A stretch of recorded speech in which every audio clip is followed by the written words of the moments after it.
जय हिंद।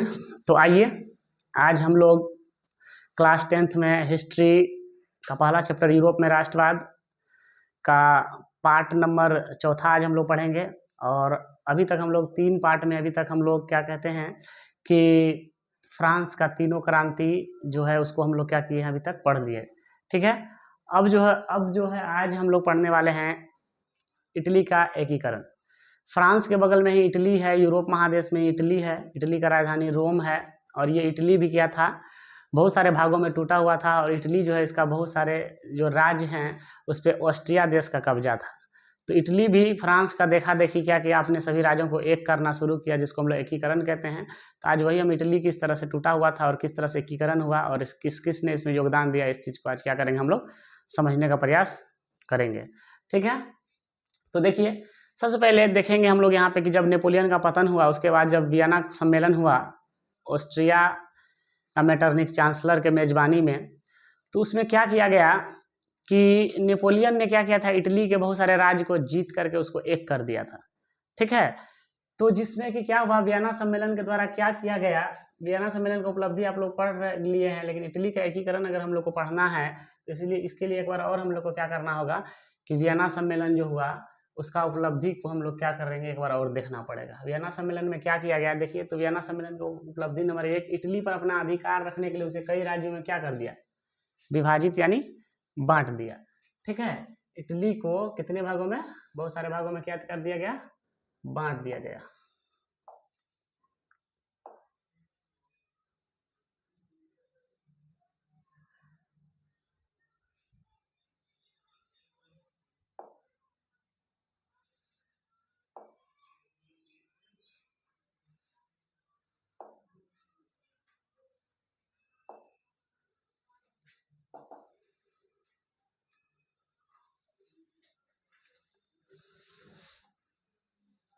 हाँ, तो वियना कांग्रेस की उपलब्धि हम लोग पढ़ रहे हैं। वियना कांग्रेस ने क्या किया, वियना कांग्रेस क्या आप लोग को पता होगा, या वियना सम्मेलन क्या है पता होगा कि जब नेपोलियन का पतन हो गया, नेपोलियन जब हार गया, तो उसके बाद क्या किया, मेटरनिक और जितने भी उसके सहयोगी मित्र राष्ट्र थे वो सभी क्या किया, ऑस्ट्रिया का राजधानी वियना में एक सम्मेलन बुलाता है। और उस सम्मेलन में क्या किया, पुरानी व्यवस्था को फिर से लागू किया, जिसको नेपोलियन ने जिस सब व्यवस्था को फिर से उलट फेर कर दिया था, फिर से उसी व्यवस्था को लाने के लिए वियना सम्मेलन 1815 में कराया गया।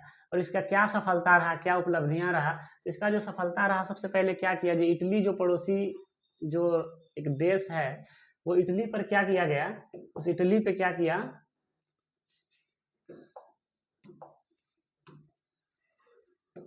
इटली पर अपना अधिकार रखने के लिए उसे कई राज्यों में तोड़ दिया।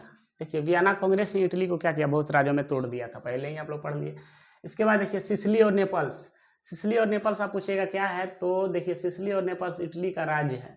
हाँ, इसको क्या करता है, सिसिली और नेपल्स को, देखिए एक तो इटली को बहुत सारे भागों में तोड़ दिया वियना कांग्रेस के तहत, और दूसरा क्या किया गया कि सिसिली और नेपल्स जो है ये इटली का राज्य है, इसको क्या किया गया, बुर्बो वंश के शासक, वही बुर्बो वंश जिसका लुई 16वां था, उसी के शासक एक राजा फर्डिनेंड को दे दिया। और फर्डिनेंड यानी बुर्बो वंश के हाथ में जब सिसिली और नेपल्स गया, तो समझ लीजिए कहीं ना कहीं ये भी निरंकुशवाद होंगे और प्रतिक्रियावाद होंगे और यहाँ का जनता खुश नहीं होगा। ठीक है। तो ये हुआ। दूसरा क्या हुआ, इटली का राजधानी रोम है, कहाँ है, इटली का राजधानी रोम, जो इसको पोप को दे दिया। पोप किसे कहते हैं हम लोग, पुजारी जितने होते हैं ना चर्च के, उसको हम लोग पोप कहते हैं, उसको दे दिया गया। ठीक है। और फ्रांस के ऊपर भारी जुर्माना लगाया गया है। तो ये संबंध इटली के कारण से, फ्रांस वाला तो नहीं है, लेकिन 1 नंबर 2 नंबर और 3 नंबर ये तीनों इटली से संबंधित है। वियना कांग्रेस में कुल मिलाकर फ्रांस को जो नुकसान हुआ ही हुआ, लेकिन उसमें इटली को सबसे ज़्यादा तोड़ा गया था। ठीक है। और देखिए आप चौथा नंबर जो वियना कांग्रेस की उपलब्धि है वो भी इटली से संबंधित है। इटली का देखिए सिसिली और नेपल्स किसको, बुर्बो वंश के शासक फर्डिनेंड को, एक खराब राजा को दे दिया। इसके बाद क्या किया, लोम्बार्डी और वेनेशिया नाम का जो राज्य है, इटली का ये भी राज्य है, इस पर ऑस्ट्रिया खुद क्या किया, मेटरनिक खुद इस पर कब्जा रखा। ठीक है। और देखिए एक बात कहा जाए, वियना सम्मेलन, हालांकि फ्रांस में नेपोलियन को हरा करके वियना सम्मेलन हुआ था, लेकिन कुल मिलाकर नुकसान पहुंचाया गया पूरा इसमें इटली को देखिए तहस नहस कर दिया गया। किस तरह से तहस नहस कर दिया गया, देखिए उसके बाद क्या कहेगा, परमा, मोडेना और टस्कनी, ये 3 राज्य कहिए या छोटा छोटा राज्य है ये। ठीक है। ये तीनों राज्य भी इटली का ही है। इसको एक और राजा है, हेबस राजवंश को दे दिया गया। तो कुल मिला के देखिए इटली को किस तरह से धज्जी उड़ा दिया गया वियना कांग्रेस के द्वारा। इस चीज़ को आप लोग पहले ध्यान में रखिएगा, फिर आपको इटली का एकीकरण समझ में। इटली का एकीकरण कर रहे हैं ना, इससे पहले तो आपको समस्या समझ में आना चाहिए ना, समाधान कर रहे हैं। एकीकरण का मतलब समाधान, समाधान से पहले आपको समस्या पता होना चाहिए ना। तो समस्या देखिए वियना कांग्रेस से ही खड़ा कर दिया गया था इटली के लिए। क्या समस्या? इटली पर अधिकार रखने के लिए उसे कई भाग में तोड़ा गया। उसके बाद सिसिली और नेपल्स नाम का जो बहुत बड़ा राज है इटली का, वो बुर्बोवंश के शासक फर्डिनेंड को दे दिया जाता है। रोम जो इटली का राजधानी है उस पोप को दे दिया जाता है। हाँ, और उसके बाद क्या कहता है, लोम्बार्डी और वेनेसिया इटली का जो राज है, हाँ, ये ऑस्ट्रिया खुद उस पर कब्जा रखता है। मेटरनिक ऑस्ट्रिया यानी मेटरनिक। इसके बाद परमा मोडेना और टस्कनी नाम का जो राज है, ये तीनों राज इटली का ये हेबस राजवंश को दे दिया जाता है। तो कुल मिला के क्या आपको समझ में नहीं आ रहा कि इटली का रिया छिया कर दिया गया है वियना कांग्रेस के द्वारा? तो तोड़ दिया गया। आप लोग को समझ में आ गया कि इटली को इस तरह से क्या हुआ, पूरा नुकसान पहुंचा दिया गया है। तो उसे ही जो टूट गया है इटली, अब इसी को क्या किया, रिया छिया नहीं हो गया है। हैं कुछ देखिए, बुर्बोवंश के पास है सिसिली और नेपल्स, रोम पोप के पास है, लोम्बार्डी वेनेसिया ऑस्ट्रिया के पास है, परमा मोडेना और टस्कनी क्या है, हेबस राजवंश के पास है। तो कुल मिलाकर के इटली को तोड़ दिया गया है पूरा। तो इसी इटली को एक करने का बात अब हम लोग क्या करने वाले हैं, आज पढ़ने वाले हैं। और इटली क्या है, यूरोप का एक देश है।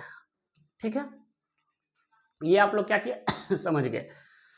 तो वही जो था कारण, वो इटली से संबंधित था। वियना सम्मेलन का और भी उपलब्धि है जो आप लोग पढ़ चुके हैं, उस पर हम लोग नहीं जाएंगे, क्योंकि हमको सिर्फ इटली से संबंधित बातों को ही क्या करना था, पढ़ना था। तो आते हैं आज हम लोग कहाँ पे, आज हम लोग आते हैं इटली का एकीकरण में। तो फ्रांस में तीनों क्रांति हुआ, तो इससे क्या हुआ, इटली भी सीख लिया। और देखिए आज हम लोग पढ़ने वाले हैं इटली का एकीकरण। तो इटली का एकीकरण पढ़ेंगे तो कहीं ना कहीं पहले इटली का बाद एकीकरण का बाधा क्या है ये पढ़ेंगे ना। अगर एकीकरण करना आसान रहता तो फिर पढ़ना है क्या, आसान कर दिया गया होता किसी तरह। लेकिन बाधा क्या था, इसको क्या था जो इटली का एकीकरण नहीं करने देता। तो आपके मन में इतना सवाल तो जरूर आया होगा, ऑस्ट्रिया और मेटरनिक इसका बाधा होगा ही होगा। तो देखिए इटली के एकीकरण में जो बाधा था, सबसे पहला नंबर बाधा था 1858 में इटली 7 भाग में टूटा हुआ था। सबसे बड़ा बाधा देखिए, इटली 1858 में 7 भाग में टूट गया था, जिसको एक करना था। सबसे बड़ा बाधा नंबर 1। बाधा दूसरा यह था कि इटली पर पता है आपको ऑस्ट्रिया का कब्जा था। हाँ, ऑस्ट्रिया का कब्जा था, 2 राज्य पर ऑस्ट्रिया का कब्जा कर लिया था, अभी देखे तो उपलब्धि में। उसके बाद कुछ इसका राज फ्रांस भी हड़प लिया था। हस्तक्षेप का मतलब हड़प लिया था। हस्तक्षेप का मतलब टांग अड़ेले था कहिए, या तो हड़पा हुआ था। उसके बाद पोप का इच्छा, और इटली का राजधानी रोम खुद किसके अंदर था, पोप के अंदर। पोप क्या होता है, तो चर्च का जो पुजारी होता है उसको पोप कहते हैं।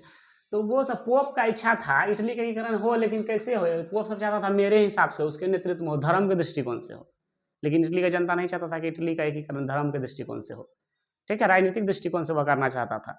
लेकिन वो पोप चाहता था कि मेरे हाथों से हो इटली का, और धर्म के हिसाब से हम उसको एकीकरण करेंगे, जो कि ठीक नहीं है। और किसी भी देश का धर्म के अनुसार एकीकरण करना या चलना क्या होता है, किसी भी देश के स्वास्थ्य के लिए ठीक नहीं होता।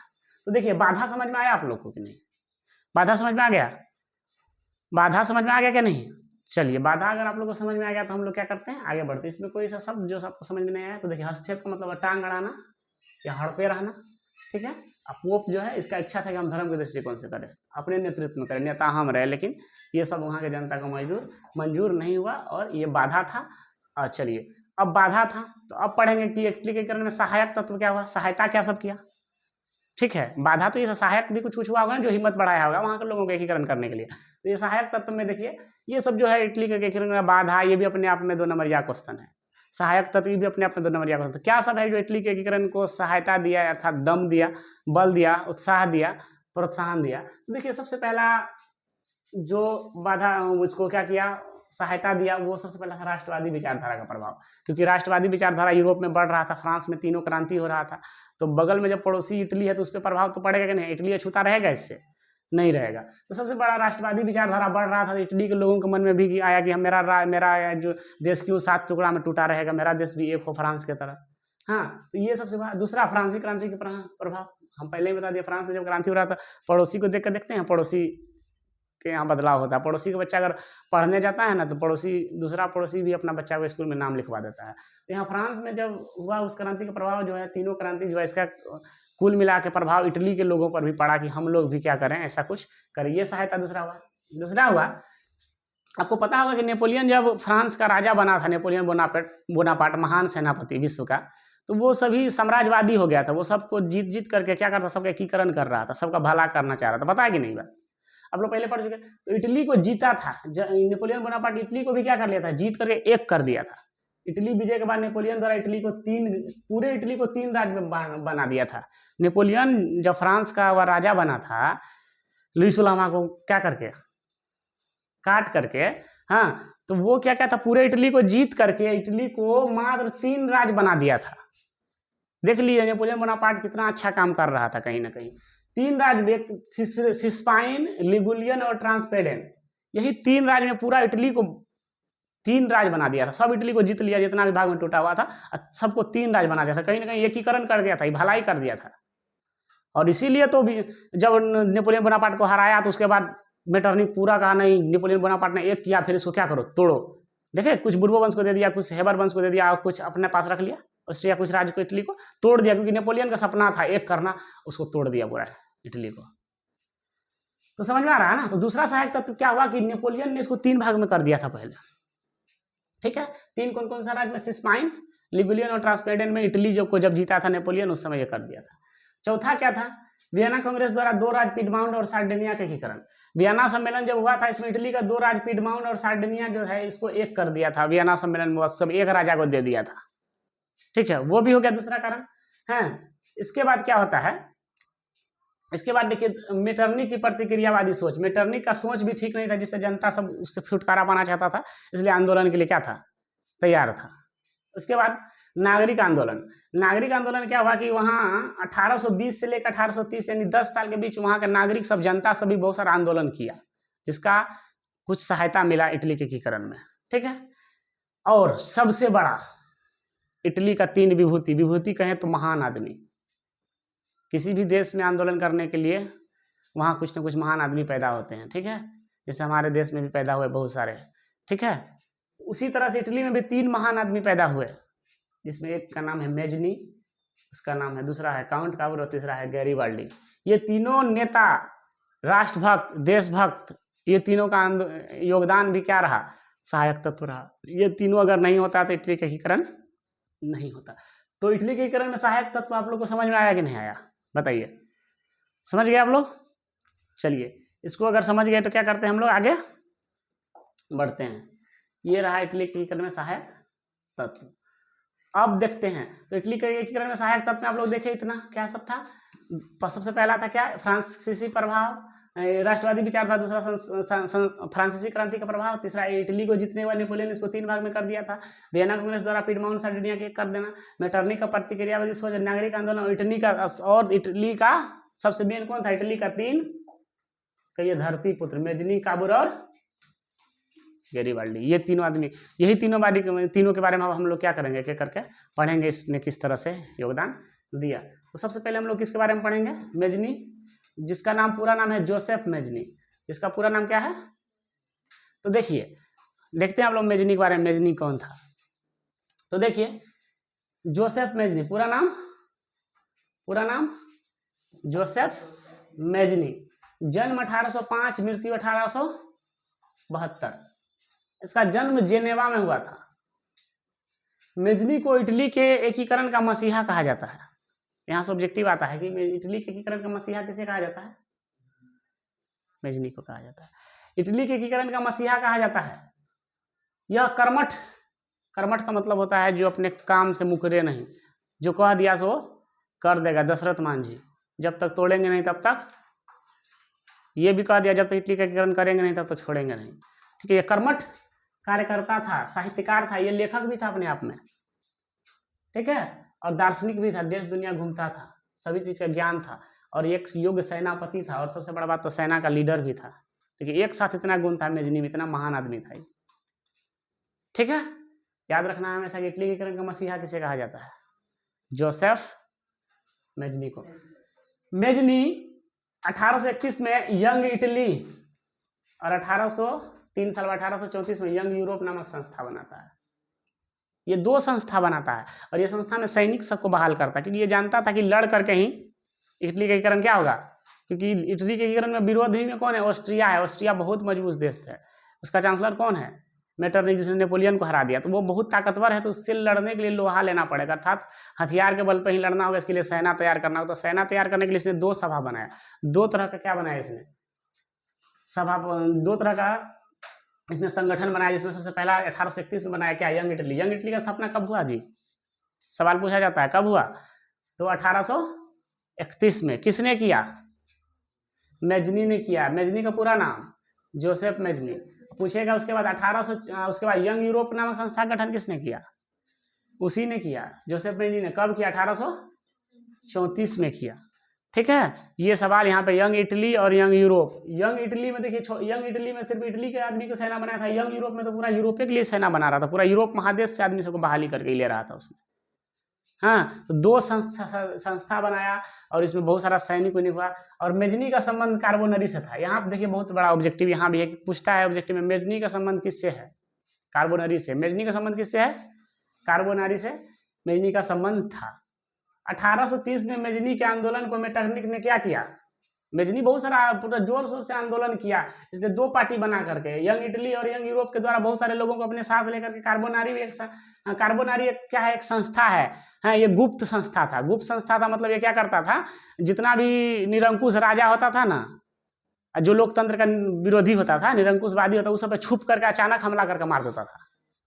कार्बोनारी एक गुप्त संस्था है। क्या है, आगे है बताएंगे कार्बोनरी क्या है। कार्बोनरी एक गुप्त संस्था है, इसमें सेना सब होता है, और ये क्या, जो लोकतंत्र का विरोधी होता है, निरंकुशवादी होता है, उसको छुप करके अचानक हमला करके उसको मार देता है। ऐसा संगठन भी बनाया, कार्बोनरी भी बनाया इसने। अब प्लस में देखिए यंग इटली और यंग यूरोप बनेबे किया। तो ये सभी लोगों को लेकर के ये क्या कर रहा था, आंदोलन, इटलीकरण के लिए युद्ध करना चाहता था। लेकिन ऑस्ट्रिया का चांसलर मेटरनिक जो था, जो इसका विरोधी था, बहुत पावरफुल था, और उसने क्या किया कि इसने क्या किया, 1830 में मेजनी के आंदोलन को मेटरनिक ने क्या कर देता है, दबा दिया, बलपूर्वक क्या कर दिया, दबा दिया, जिसके कारण मेजनी को इटली से क्या करना पड़ा, भागना पड़ा। भाग गया इस तरह से वो दोबारा बेचारा। हैं, फिर देखिए, फिर भाग गया। 1800 कब भाग गया, वह 30 में भाग गया। और ऑस्ट्रिया का चांसलर कौन था, मेटरनिक। मेटरनिक कब ऑस्ट्रिया का चांसलर बना था, 1815 में। अब वो कब तक बना रहा, 1848 में। 1848 क्रांति के बाद क्या होता है, उसका भी पतन होता है। 1815 से 1848 से मेटरनिक युग था। तो 1848 में तो डर किससे था, मेजनी भागा, किसके डर से भागता था, किसने उसके आंदोलन को दबा दिया था, मेटरनिक ने। और ये मेटरनिक का शासन आप लोगों को पहले ही पता है कि 1848 में क्या हो जाता है, समाप्त हो जाता है। तो जब ये समाप्त हो जाता है, फिर ये इंग्लैंड से क्या करता है, इंटर मारता है फिर से इटली में। ये 1830 में भाग गया था। ठीक है, ये 48 यानी 18 साल तक ये विदेश में रहा, छुप करके रहा किसी तरह से। जैसे ही फिर क्या होता है, इसका खत्म हो जाता है शासनकाल मेटरनिक का। 18 साल दिन जैसे मेटरनिक का क्या होता है, पतन होता है या नहीं होता है। जैसे इसका पतन होता है, वह फिर इटली से क्या करता है, मतलब फिर वह मेजनी पुनः इटली में क्या करता है, विदेश से एंट्री मार देता है। क्योंकि जिससे डर था, जिस मेटरनिक से, वो मेटरनिक क्या हो जाता है, समाप्त हो गया। ये फिर आता है, आया। समझ में आ गया कि नहीं आ गया। चलिए अब देखते हैं, आगे बढ़ते हैं। आ गया। अब देखिए सार्डिनिया और पिडमाउंट, ये सार्डिनिया और पिडमाउंट है। अब क्या है, आप लोग सब पूछिएगा। देखिए सार्डिनिया और पिडमाउंट ये इटली का राज है। ये दोनों क्या है, सार्डिनिया और पिडमाउंट क्या है, इटली का राज है। हैं, सार्डिनिया और पिडमाउंट जो है इटली का राज है, और इसका राजा चार्ल्स एल्बर्ट है। कौन है, चार्ल्स एल्बर्ट है। और चार्ल्स एल्बर्ट ने, देखिएगा, देखिए इटली में तो हालांकि बहुत सारा राज्य है, लेकिन उसमें सबसे मेन जो पावरफुल राज्य है ना, यही सार्डिनिया और पिडमाउंट ही पावरफुल है। ठीक है, तो सार्डिनिया और पिडमाउंट का शासक कौन है, चार्ल्स एल्बर्ट। चार्ल्स एल्बर्ट 1831 से लेकर के 1849 तक क्या करता है, शासन करता है।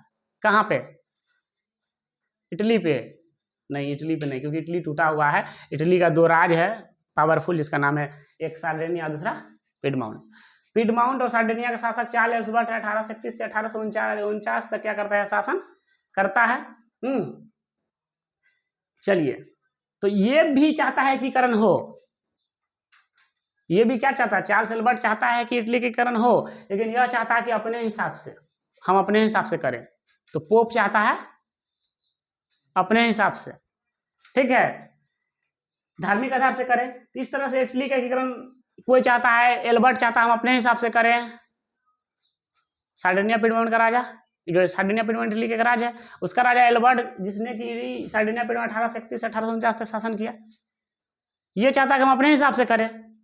हैं, और उसके बाद पोप चाहता हम अपने हिसाब से करें। तो किसी का विचार नहीं मिलता है, किसी का विचार मिलता ही नहीं है। इस प्रकार विचार के टकराव के कारण वो कहता था एल्बर्ट कहता है मेरे हिसाब से, तो वो बोलता है मेरे, पोप कहता है मेरे हिसाब से, धार्मिक आधार पर करेंगे। तो इस तरह से क्या होता है, विचार के टकराव के कारण इटली का एकीकरण क्या हो जाता है, अवरुद्ध का मतलब नहीं हो पाता। अब देखिए 17 को मालिक बनेगा तो काम नहीं ना होता है, तो वही हुआ, वहां पर भी नहीं हुआ।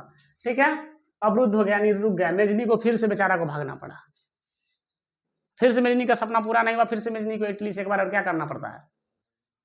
तो ये हुआ इटली का प्रथम चरण। इटली का प्रथम चरण जो है, इटली के एकीकरण का प्रथम चरण, इटली के एकीकरण का प्रथम चरण पूर्ण क्या हुआ, सफल नहीं रहा। इसमें इसका सपना किसने देखा था, मेजनी ने। और ये इटली का एकीकरण का पहला चरण असफल रहा। कैसे असफल रहा, एक तो इसको बेचारा को 1830 में भागना पड़ा मेटरनिक कारण, और दूसरा बार फिर जब 1848 में मेटरनिक का पतन होता है, वह आता है तो फिर नहीं होता है। क्यों, क्योंकि सार्डिनिया पिडमाउंट का शासक चार्ल्स एल्बर्ट क्या चाहता है, हम मेरे हिसाब से हो, अब पोप चाहता है धर्म के हिसाब से मेरे हिसाब से हो, फिर नहीं होता, फिर एक बार मेजनी को भागना पड़ता है। इस तरह से इटली के एकीकरण का प्रथम चरण समाप्त होता है, असफल रहा, कोई सफलता नहीं मिला, लेकिन हाँ कुछ न कुछ प्रभाव जरूर यह जनता पर डाला। सफलता तो नहीं मिला, इटली का एकीकरण पूर्ण रूप से क्या हुआ, सफल हुआ, लेकिन इसका सफल नहीं हुआ, लेकिन जनता पर कुछ न कुछ इसका असर जरूर पड़ा। चलिए समझ में आ गया आप लोग को मेजनी के बारे में। यहाँ तक इटली का एकीकरण इटली के एकीकरण का प्रथम चरण में मेजनी था। मेजनी के बारे में समझ गए आप लोग। पूछेगा मेजनी के बारे में, मेजनी कौन था, कैसे क्या इटली के एकीकरण में क्या योगदान दिया, तो जो वही जो बताया मेजनी के बारे में। हाँ, आप यहाँ से यहाँ तक क्या करना होगा, आपको लिख देना है मेजनी के बारे में, जहाँ से मेजनी का शुरू हुआ था। ठीक है, ये हुआ इटली के एकीकरण का। अगर आपको ये पूछे इटली के एकीकरण का प्रथम चरण लिखिए, तो वो भी यही लिखिएगा मेजनी के बारे में। ये इटली के एकीकरण का प्रथम चरण था, जिसमें मेजनी का रोल था। अब देखिए इटली के एकीकरण में सहायक तत्व में 3 विभूति था, अर्थात 3 महान आदमी था। कौन कौन था, पहला तो मेजनी था। मेजनी के बारे में आप लोग क्या किए, समझ गए। अब काउंट काबूर के बारे में हम लोग क्या करेंगे, देखते हैं। दूसरा विभूति कौन था, काउंट काबूर। अब देखिए काउंट काबूर कौन था, और इस तरह से काउंट काबूर जैसे ही प्रवेश करता है इटली के राजनीति में, इटली एकीकरण का दूसरा चरण होता है। पहला चरण क्या हुआ, असफल था, मेजनी था इसमें। अब इटली के एकीकरण का दूसरा चरण हम लोग पढ़ रहे हैं। क्या पढ़ रहे हैं, इटली के एकीकरण का दूसरा चरण। इसमें कौन है, काबूर है। काबूर का जन्म कब हुआ था, 1810 में। मृत्यु कब हुआ, 1861 में। तो काबूर जो था एक सफल कूटनीतिक था। कूटनीतिक समझते हैं, कूटनीति का मतलब वो होता है जो दिमाग का नीति से क्या करता है, सफलता हासिल करता है। हाँ, उसको कूटनीति कहते हैं, कूटनीति। तो ये एक कूटनीति था एवं राष्ट्रवादी व्यक्ति भी था, कूटनीतिक भी था, और प्लस में क्या था यह, और ये निरंकुशवाद का क्या था, घोर विरोधी था। ये नहीं चाहता था कि निरंकुशवाद रहे, समझ लीजिए कि मेटरनिक का घोर विरोधी था ये। ठीक है, अब देखिए, तो आपको हम पूछेंगे कि सार्डिनिया पिडमाउंट का राजा चार्ल्स एल्बर्ट कब से कब तक राज किया। अभी आप लोग पढ़े ना, कब से कब तक राज किया, 1830 से 1849 तक वह किया। ठीक है, तो 1849 के बाद वह एल्बर्ट क्या होता है, समाप्त हो जाता है। एल्बर्ट क्या होता है, 1849 के बाद क्या हो जाता है, समाप्त हो जाता है। आप लोग देखें यहाँ पे कि यहाँ पे 1831 से 1849 तक राज किया। 1849 के बाद एल्बर्ट तो खत्म हो गया ना सार्डिनिया पिडमाउंट से। सार्डिनिया पिडमाउंट क्या है, हमेशा याद रखिएगा, दिमाग में बैठा करके, सार्डिनिया पिडमाउंट इटली का क्या है, एक राज है, उसका राजा। तो एल्बर्ट जब समाप्त हो जाता है, एल्बर्ट ठीक प्रकार का नहीं था राजा। ठीक है, अब उसके जगह पर दूसरा राजा बनेगा कि नहीं, तो उस जगह दूसरा राजा बनता है, उसी राज का अब दूसरा राजा बनता है, जिसका नाम है विक्टर इमैनुएल। अब क्या होता है, विक्टर इमैनुएल, सार्डिनिया पिडमाउंट जो इटली का नया राज, इसका नया शासक कौन बनता है, 1849 में बनेगा कि नहीं। 1849 में एल्बर्ट खत्म हो गया, समझ में आ रहा है ना, सभी बात मिल रहा है ना। 1849 में अब कौन बनता है वहां का राजा, विक्टर इमैनुएल, और ये 1861 तक शासन करता है। तो इसने क्या करता है, यही विक्टर इमैनुएल जो 1849 1861 तक इटली का नया सार्डिनिया पिडमाउंट का नया राजा बनता है। हाँ, ये काउंट काबूर को अपना क्या बनाता है, प्रधानमंत्री बनाता है। सही आदमी अब प्रधानमंत्री बन गया है सार्डिनिया पिडमाउंट, क्योंकि ये कैसा आदमी है, देख लीजिए, निरंकुशवाद का घोर विरोधी है ये काउंट काबूर। इसको अब बना लेता है या क्या, अपना प्रधानमंत्री नियुक्त किया, यानी भर्ती किया, प्रधानमंत्री भर्ती किया उसको, काउंट काबूर को। इसके नजर में इटली के एकीकरण में सबसे बड़ी बाधा कौन था, ऑस्ट्रिया था। इटली को एक कौन होने नहीं दे रहा था, ऑस्ट्रिया। इसलिए ऑस्ट्रिया को हराने के लिए इसने क्रीमिया के युद्ध इसलिए इसको क्या करना है, सबसे बड़ा बाधा कौन है इटली के गिरन में, ऑस्ट्रिया। तो ऑस्ट्रिया को क्या करना है, हराना है। तो ऑस्ट्रिया को हराने के इसलिए क्या किया कि एक बार युद्ध हो गया, क्रीमिया का युद्ध हुआ। पूछे क्रीमिया का युद्ध कब हुआ, 1853-54 में, 1853 से 54 में क्रीमिया का युद्ध हुआ। किसके किसके बीच हुआ बच्चा, फ्रांस और ऑस्ट्रिया के बीच हुआ था, फ्रांस और, जबकि ये काउंट काबूर कहाँ का है, सार्डिनिया पिडमॉन्ट का, कहने का मतलब इटली का है। इसको पता है, इसको फ्रांस ने इस झगड़ा में बुलाइबो नहीं किया, झगड़ा हुआ था ऑस्ट्रिया के और फ्रांस के बीच, इसको सार्डिनिया पिडमाउंट को बुलाइबो नहीं किया था, इटली को इस झगड़ा में बुलाइबो नहीं किया था फ्रांस। बिना बोले ही चल गया, घोषणा कर दिया हम फ्रांस की तरफ से लड़ेंगे, अपने आप कह दिया। क्योंकि दुश्मन का दुश्मन क्या होता है, दुश्मन का दुश्मन क्या होता है, दोस्त होता है। दुश्मन का दुश्मन क्या होता है, तो यहाँ पे इटली यानी सार्डिनिया पिडमाउंट का दुश्मन कौन है, ऑस्ट्रिया। ऑस्ट्रिया का दुश्मन यहाँ कौन है, तो फ्रांस से कहा दोस्ती करना है, यही कूटनीति है। इसने क्या किया, जब क्रीमिया का युद्ध होता है फ्रांस और ऑस्ट्रिया के 1853-54 में, ये बिना बुलाए फ्रांस की मदद में उतर जाता है। एक बार फ्रांस पूछबो नहीं करता है, ये अपना सेना उतारता, अपने आप कह सेना लेके हाँ हम इसके तरफ से लड़ रहे हैं, ठीक है, उतार दे। इसने फ्रांस, अच्छा, और फ्रांस का राजा कौन बना था, नेपोलियन, लुई नेपोलियन थर्ड इसी कहते हैं, याद है आप लोग को। लुई नेपोलियन जो 1848 क्रांति के बाद जो है लुई नेपोलियन यानी इसी को नेपोलियन थर्ड बना था राजा, याद है, पढ़े आप लोग 1848 की क्रांति, वहां पर लुई नेपोलियन जो है वही राजा है, वह फ्रांस का राजा है। उससे यह क्या करता है, दोस्ती कर लेता है, और ऑस्ट्रिया को युद्ध में हरा देता है। ऑस्ट्रिया के युद्ध में क्या करता है, हारना भी है ऑस्ट्रिया को, क्योंकि इसमें क्या किया, फ्रांस के साथ यह भी दे देता है साथ। तो इस तरह से क्या होता है कि हार जाता है, कौन हार जाता है, ऑस्ट्रिया हार जाता है, लोम्बार्डी और पिडमाउंट पर कब्जा कर लिया। और इस तरह से क्या करता है, इसका 2 गो राज ऑस्ट्रिया, आप लोग देखे थे वियना सम्मेलन का लक्ष्य में कि लोम्बार्डी और पिडमाउंट अपने अंदर रखा था ऑस्ट्रिया, ये दोनों यह क्या करता है, इस तरह से छीन लेता है, उसे कब्जा कर लिया।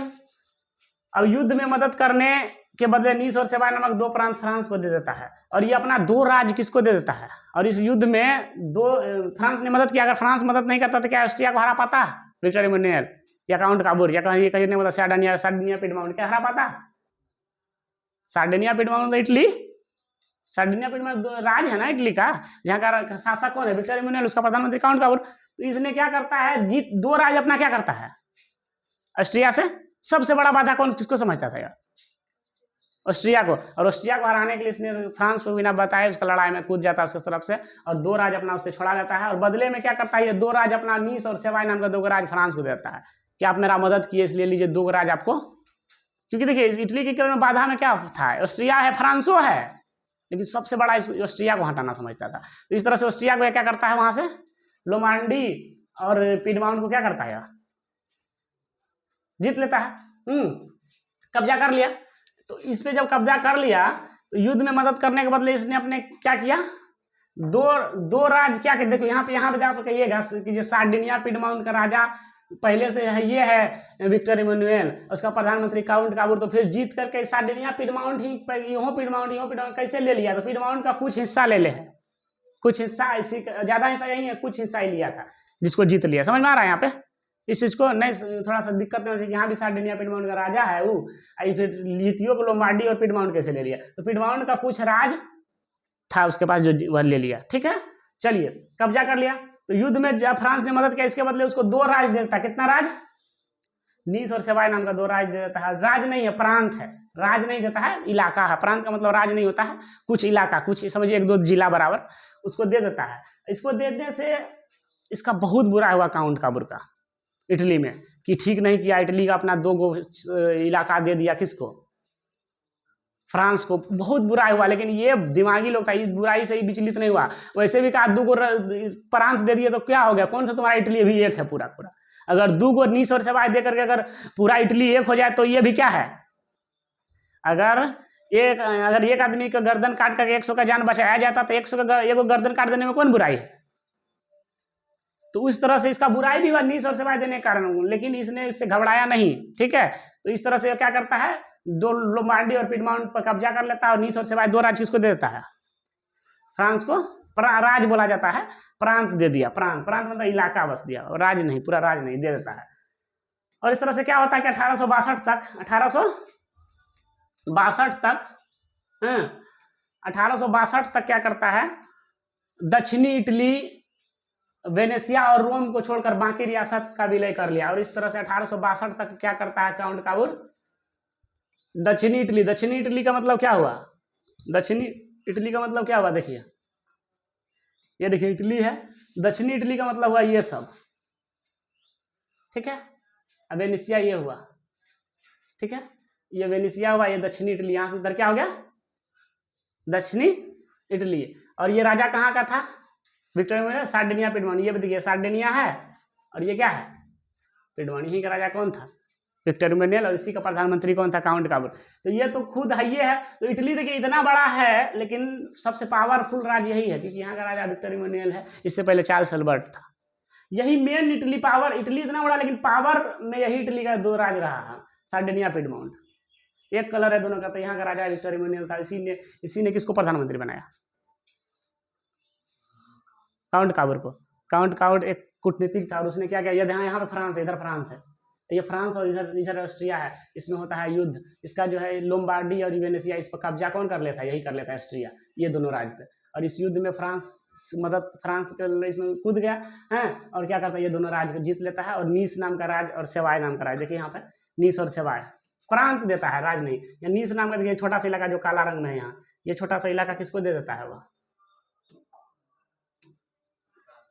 फ्रांस को। ये नीस नाम का काला है थोड़ा सा इलाका, और यहाँ पे सेवाय नाम का इलाका यहाँ पर है, थोड़ा सा दो को समझिए जिला भर उसको देता है। इसके लिए बुराई भी हुआ।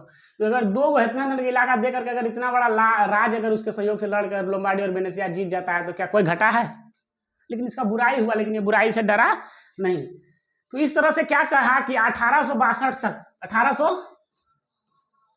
तक क्या किया, पूरा दक्षिणी इटली और मध्य इटली मतलब है यहाँ देखिए रोम, मध्य इटली रोम, और दक्षिणी इटली ये देख रहे हैं हल्दी रंग का इधर नीचे, सिसिली और नेपलस, इसको छोड़ करके 1862 तक काउंट काबूर ने दो मतलब 3 को छोड़कर दक्षिणी इटली में आपको हो गया कौन सा, नेपलस, ये हुआ नेपलस। इसके बाद ये क्या हो गया इधर, सिसिली। समझ में आ रहा है, देखिए नेपलस यहाँ तक, ठीक है, ये हो गया आपको सिसिली, नेपलस, और मध्य इटली का मतलब रोम को छोड़कर बाद बाकी सब इटली को विक्टर इमैनुअल का जो प्रधानमंत्री काउंट काबूर, उसने अपने दिमाग के बल पे क्या कर लिया, कूटनीति के बल पर। कूटनीति क्या देखा, क्रीमिया की युद्ध जो 1853 से चमन होता है, फ्रांस बुलेबे नहीं करता है, चल जाता है।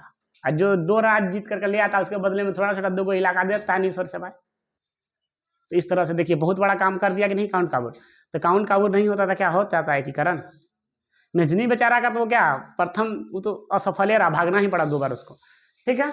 एक बार तो भागा, उसको मेटरनिख भगा देता है मेजनी को, दूसरा बार एल्बर्ट और पोप दोनों अपने में करता था, हम अपने हिसाब से करेंगे, अपने हिसाब से, उसमें भी बेचारा को भागना ही पड़ा। तो यहाँ तक समझ में आ गया आप लोग कि नहीं आ गया। अब इटली के एकीकरण करने के लिए बाकी कितना है बताइए, बाकी अब क्या है, दक्षिणी इटली, सिसिली, नेपल्स और रोम, 3 चीज बाकी है। अब दक्षिणी इटली में 2 राज्य, सिसिली और नेपल्स, उसके बाद रोम, यही 3 बाकी है ना। मध्य इटली, रोम कहाँ है, बीच में है।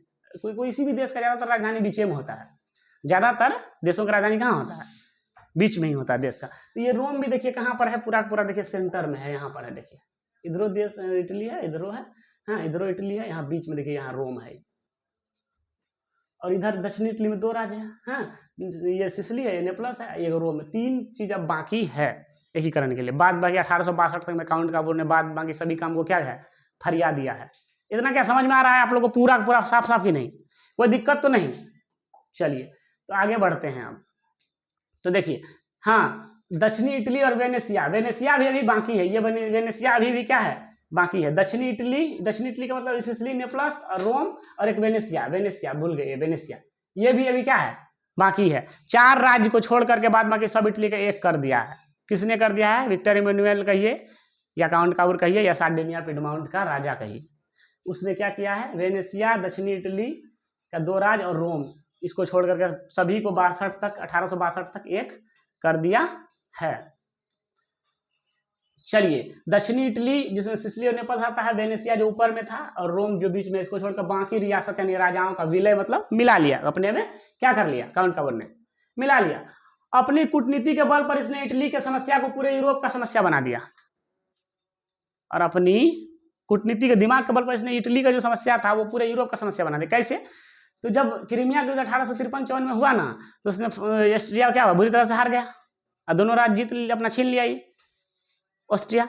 इसके बाद फिर दोनों के बीच संधि हुआ, जब शांति वार्ता हुआ, जब बैठक हुआ, तो उसमें काउंट काबूर को भी बुलाया गया। इससे काउंट काबूर का वैल्यू क्या हुआ, बढ़ गया है। फ्रांस और ऑस्ट्रिया ऐसा देश का बैठक में इसको बुलाया गया, एक इटली का छोटा सा मतलब एक राजा का प्रधानमंत्री को, इससे उसका वैल्यू क्या हुआ, पूरे यूरोप में बढ़ गया। और इसने ऐसा भाषण दिया वहां पर, ऐसा भाषण दिया कि इसने इटली के समस्या को दुनिया के सामने पूरा यूरोप का समस्या बना दिया अपने दिमाग के बल पर। और अब सब यूरोप को लगा कि नहीं, इटली का एकीकरण होना चाहिए।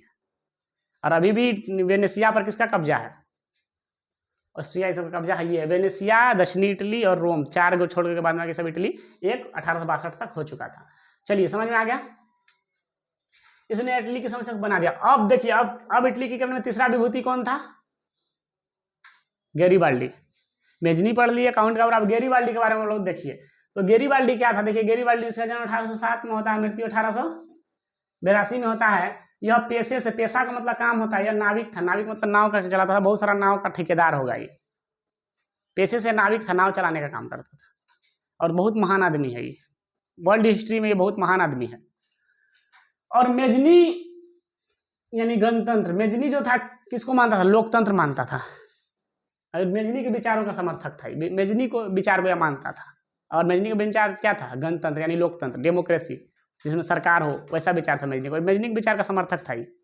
मेजनी जो कहता था उस चीज में हाँ भरता। मेजनी क्या चाहता था, तो मेजनी गणतंत्र यानी लोकतंत्र चाहता था, इसका समर्थक था। और बाद में यह क्या, किसका, बाद में किस, काबूर कौन, विक्टर इमैनुअल का प्रधानमंत्री, उसके विचार का समर्थन बन गया। बाद में क्या किया, मेजनी को छोड़ दिया। तो कहिएगा विक्टर काउंट काबूर का विचार क्या था, उसका विचार था संवैधानिक राजतंत्र। लोकतंत्र और संवैधानिक राजतंत्र में अंतर समझ में आता है। लोकतंत्र का मतलब हुआ प्योर लोकतंत्र, संविधान, सरकार, वोट। लेकिन संवैधानिक राजतंत्र का मतलब क्या होता है कि राजा ही रहेगा, लेकिन थोड़ा सा संविधान के हिसाब से। लेकिन लोकतंत्र का मतलब प्योर लोकतंत्र, सब कुछ शासन, सब कुछ कानून से, सरकार का वोट उठो ऐसा। लेकिन काबूर कहता था कि अचानक सब कुछ सही नहीं हो सकता है, राजा ही रहेगा लेकिन थोड़ा सा संवैधानिक हिसाब से रहेगा तो जनता का भलाई होगा। लेकिन मेजनी भी एकीकरण चाहता था, लेकिन ये चाहता था पूरा प्योर लोकतंत्र आ जाए जो हमारे देश में अभी है। लेकिन काबूर उस समय की परिस्थिति को समझता था, वो कहता नहीं, संवैधानिक राजतंत्र नहीं ठीक है। तो ये गैरीबाल्डी जो था नाविक था, और सब पहले तो इसको मेजनी के विचार से समर्थक था, लेकिन बाद में काबूर से मिलने के बाद काबूर का विचार का, काबूर का दीवाना बन गया, उसके विचार को मानने लगा। कहा नहीं, संवैधानिक राजतंत्र ही ठीक है, अचानक लोकतंत्र ठीक नहीं है, बन गया। अब बाकी क्या है, इटली के एकीकरण के लिए क्या बचा है बाकी अभी, दक्षिणी इटली, सिसिली और नेपल्स, रोम, वेनेशिया।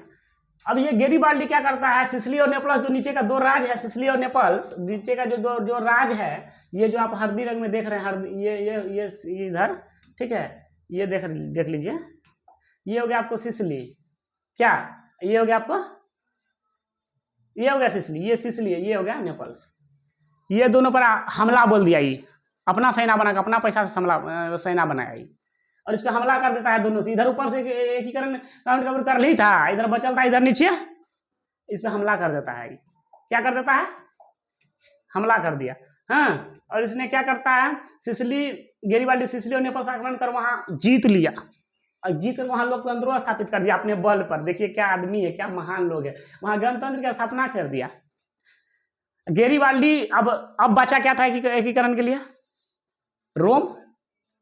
अब इसने रोम पर भी आक्रमण करने का योजना क्या किया, बनाया।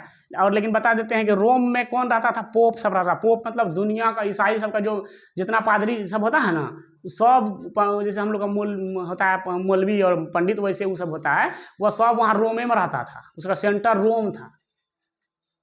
हाँ, और वह पोप सब नहीं चाहता था कि एकीकरण उस मेरे मतलब राजा के हिसाब से, वो चाहता था एकीकरण हो जाए लेकिन मेरे धर्म के हिसाब से हो। धर्म के हिसाब से करता, हर जगह फिर चर्च बनवाता, लोग से लूटता। लेकिन राजा सब, मेजनी, काउंट काबूर, गैरीबाल्डी को ऐसा नहीं चाहता था कि धर्म के हिसाब से हो। तो ये पोप था धर्म वाला आदमी है, इस पर कोई भी अभी भी पंडित पे हाथ उठा देगा लोग गाँव में, अगर पंडित बुरो करेगा तो लोग उसके विरोधी हो जाता है। तो ये पोप को बचाने का काम फ्रांस करता था। फ्रांस कराते हुए कोई पोप को छू नहीं सकता था। और रोम किसके अंदर था? पोप के अंदर। फ्रांस कराते हुए पोप को कोई छू नहीं सकता। और फ्रांस उस समय ताकतवर भी था, क्योंकि देखिए तीनों क्रांति हो गया था। नेपोलियन थर्ड वहाँ का, लुई नेपोलियन थर्ड वहाँ का अच्छा राजा भी बना है। वो पोप को कोई नज़र नहीं डाल सकता वहाँ पे। फ्रांस उसको बचाता था, फ्रांस अपना सेना उतारता कोई पोप के।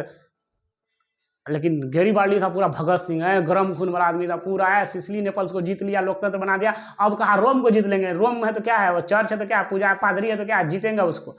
लेकिन अगर रोम पर वो हमला करता तो फ्रांस से पक्का क्या हो जाता, युद्ध करना पड़ता, और फ्रांस से युद्ध नहीं जीत पाता। फ्रांस मजबूत स्थिति में उस समय, ठीक है। तो काउंट काबूर जो बहुत दिमागी था, समझता था, राजनीति का ज्ञान था, वो ताकत के साथ साथ उसको दिमाग ज्यादा था काउंट काबूर को। उसने कहा नहीं तुम अभी समझ, हाँ नहीं करो रोम पर आक्रमण। जबकि गैरिबाल्डी भी एकीकरण नहीं करना चाहता था, काउंट काबूर भी क्या करना चाहता था, एकीकरण ही करना चाहता। लेकिन काउंट काबूर ने गैरिबाल्डी को रोका, कहा तुम नहीं करो इटली पर आक्रमण, अरे रोम पर आक्रमण नहीं करो, पोप पर आक्रमण तुम मत करो। सब कुछ को जीत लिया, ठीक है। वो जो दक्षिणी अभियान था, काउंट काबूर का जो दक्षिणी अभियान था, दक्षिणी अभियान का मतलब आता है इसका सिसिली और नेपल्स को जितना वहाँ गणतंत्र, ये दक्षिणी अभियान कहलाता है काउंट काबूर का। इसमें गैरिबाल्डी का जो दक्षिणी अभियान था, यानी सिसिली और नेपल्स को जितना और यहाँ लोकतंत्र स्थापित करना, इसमें काउंट काबूर ने खुल करके पूरा दिल से क्या किया था, गैरिबाल्डी का साथ दिया था। काउंट काबूर बहुत खुश था, अच्छा कर रहा है गैरिबाल्डी। लेकिन गैरिबाल्डी ने जैसे ही कहा अब तो हो गया सब, अब बचा रोम पर आक्रमण का जैसे योजना बनाया, काउंट काबूर कहा नहीं बिल्कुल नहीं, ये तुम नहीं कर सकता है। गैरिबाल्डी गर्म खून वाला था, नहीं माना, कहा कि नहीं कर देंगे। काउंट काबूर कहा, उसको काउंट काबूर फोन उन पे या कुछ चिट्ठी उट्ठी पे लिखा होगा कि नहीं करो, ऐसा ऐसा बात है कि फ्रांस से युद्ध हो जाएगा हम लोग को अभी, ठीक है। अब ऑस्ट्रिया दुश्मन है, ये है ना। तो इस तरह से, क्योंकि फ्रांस से दोस्ती का हाथ बढ़ा लिया था, है ना, बिना बोले ले चल गया था ना क्रिमिया के युद्ध में 53 में। तो ये कहा नहीं, फ्रांस को दुखी नहीं करना अभी। हालांकि युद्ध फ्रांस से भी इसको करना है, क्योंकि एकीकरण में ऑस्ट्रिया सबसे बड़ा बाधा था, दूसरा फ्रांसो था।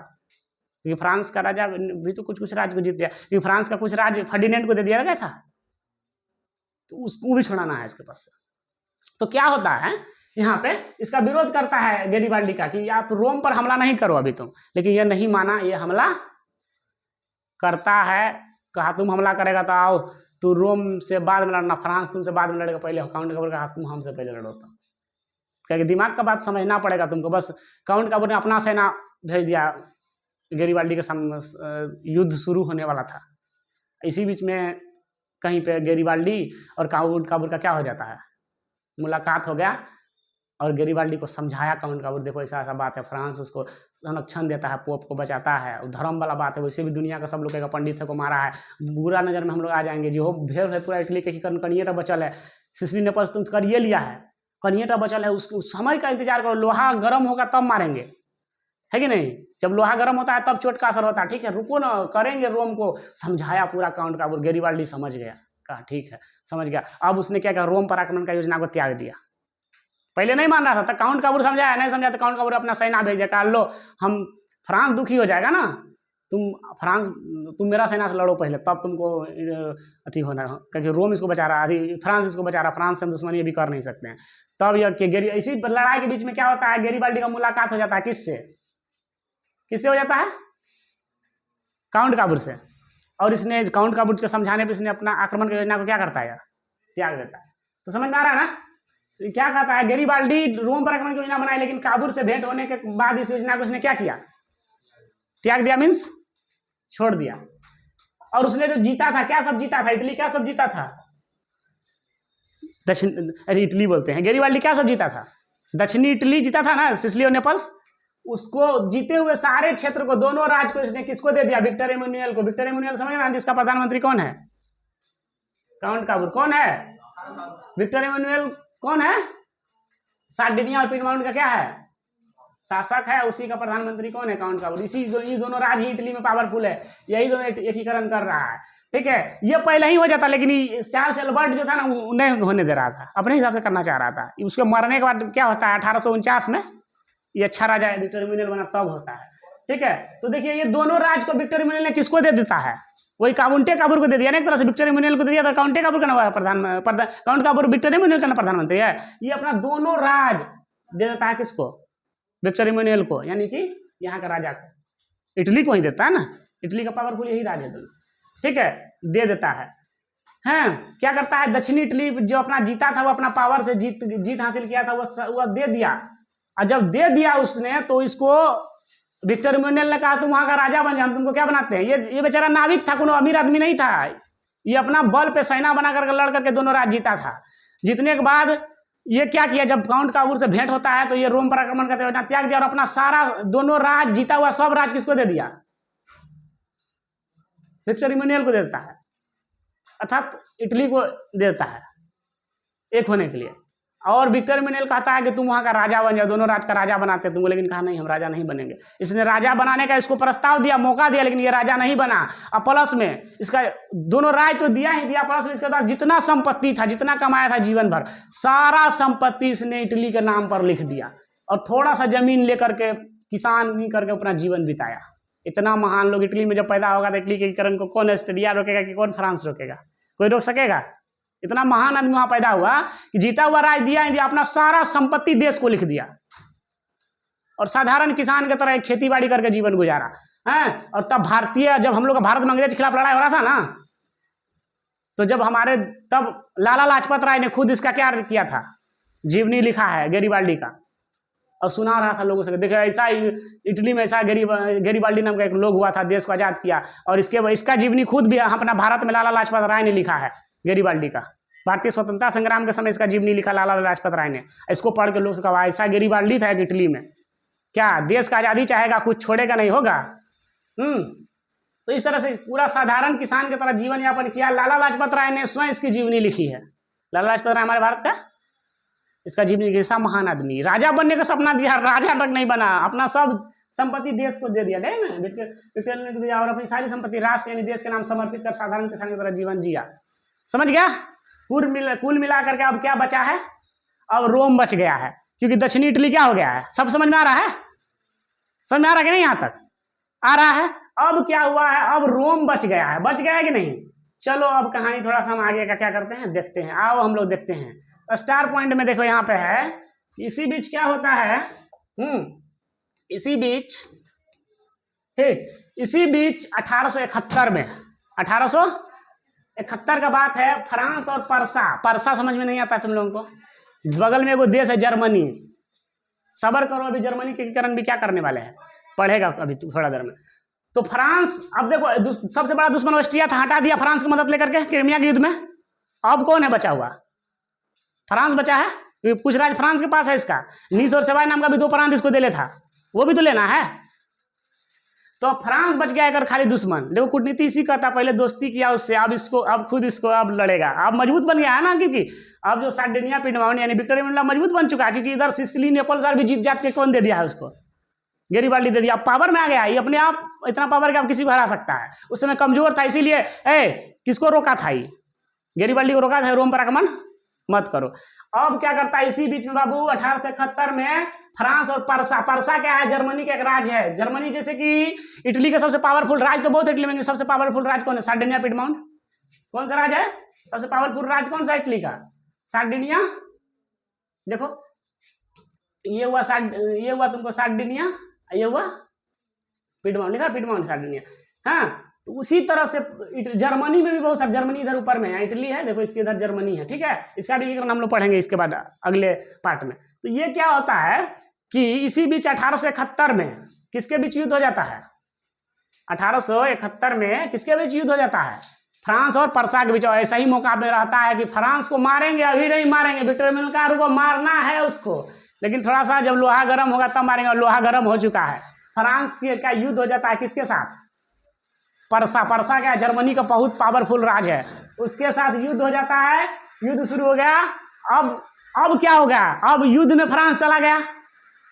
अब जब पोप को मारेगा तो कौन बचाने आएगा, रोम को, और रोम तो बचल था ना, अब मारेगा तो कोई बचाने आएगा, क्योंकि खुद इसको युद्ध में जल फ्रांस का नजर होगा। एक बार पोप कहेगा बचाइए महाराज, बचाइए बचाइए, तो फ्रांस कहेगा खुद हम परसा से लड़ रहे हैं, अभी हम क्या कर सकते हैं। अब मौका का तलाश देख करके बाबू फंस गया युद्ध में, फ्रांस उधर शुरू हो गया और इसका फायदा उठाकर विक्टर इमैनुअल ने इटली को बोलते हैं, रोम को पूरा इटली में कहा अब मिलो तुम, कौन बचाने आता है तुमको फ्रांस से, तुम्हारा बाप उधर लड़ रहा है परसा से, हैं पूरा मिला लिया। देखो इसको कहता दिमाग, मिला लिया, मिल लिया नहीं, क्या किया, मिला लिया। और रोम को इटली का राजधानी भी घोषित कर दिया। अब फ्रांस जब युद्ध से आएगा कहेगा कहा ऐसा क्या, तो कहेगा आपका देश रहेगा राजधानी है, राजधानी पे कोई भी देश सवाल नहीं उठा सकता। कहा इन्हें उन्हें राजधानी नहीं बनेगा, अभी रोमे को राजधानी बनाते क्योंकि राजधानी पर कोई भी देश हमला नहीं करता है, ठीक है।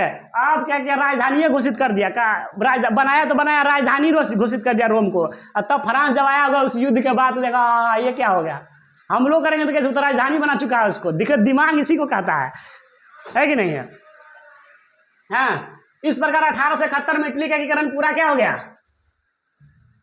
पूरा क्या हो जाता है, विक्टर इमैनुअल ने खुद किया, ठीक है, पूरा हो गया इस तरह से। 1871 में इटली एकीकरण कब होता है, 1871 में। तो कुल मिलाकर के बात पूरा समझ में आया कि नहीं आया, कहीं पे कोई दिक्कत। चलो, तो इटली का एकीकरण में सबसे पहले हम लोग क्या देखें, बाधा में वियना कांग्रेस को उपलब्धि ही था, ऑस्ट्रिया फ्रांस था, और इस तरह से 3 विभूति में मेजनी के बारे में देखा। मेजनी का सपना बेचारा का पूरा हुआ लेकिन देख नहीं सका, भाग ही गया वह। इसके बाद कौन आता है, काबूर आता है, काबूर भी नहीं देख सका, काबूर भी मर गया। फिर आता है गैरीबाल्डी, और काबूर के मरने के बाद विक्टर इमैनुअल रोम को अपना में मिलाता है, और इस तरह से पूरा 1871 तक पूरा क्या करता है, पूरा का पूरा इटली को क्या करता है, एकीकरण हो जाता है। अब हम लोग अगले में पढ़ेंगे किसके बारे में, जर्मनी का एकीकरण, ठीक है। तो मिलते हैं फिर अब अगले वीडियो में, तब तक के लिए जय हिंद।